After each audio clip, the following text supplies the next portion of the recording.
1950s childhood. What was life like for children growing up in the 1950s? This was my house. It was on a big new council estate. My council house was made of concrete and steel. Inside, it was bigger than many new houses today. The lounge was heated by a coal fire that my dad lit each morning. The carpets did not fill the whole room like they do today.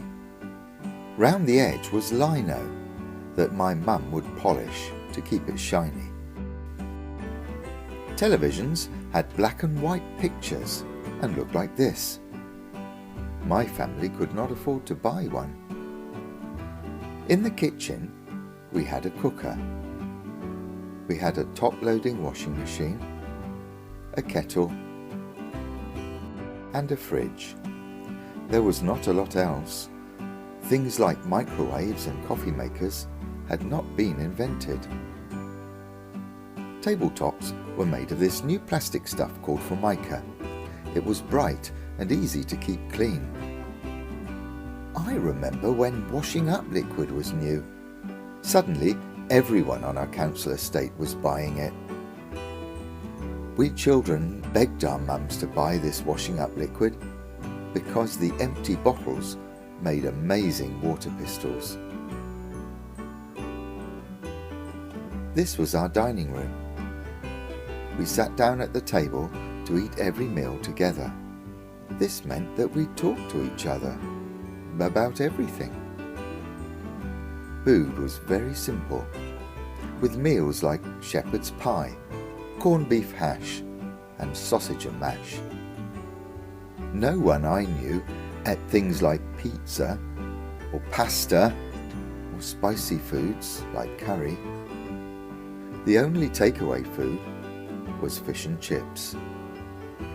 Houses were colder then, because there was no central heating. Electric fires like this were new, but they were expensive to use, and they could be dangerous. My bedroom floor was covered in lino, and in the winter it was freezing. This was what our bathroom looked like. Where we lived before did not have its own bathroom, so we thought this was just perfect. All toys used to be made of metal, cloth, and wood. Then things started to be made from something new, plastic. Suddenly toys were cheaper, and I could have a lot more of them to play with. Telephones looked like this, though not many people round our way had one. If people needed to make a phone call, they would walk to a telephone call box, like this one. Every morning, a milkman would come to our house in his quiet electric milk float and bring fresh milk in glass bottles. The milkman would take away the empty bottles to wash and use again. Every council house had a good garden. We grew flowers, currants, gooseberries and raspberries. My dad also had an allotment where he grew potatoes and other vegetables. I played for hours in the streets and countryside with my friends. We climbed trees. We caught little fish and built dams in the streams.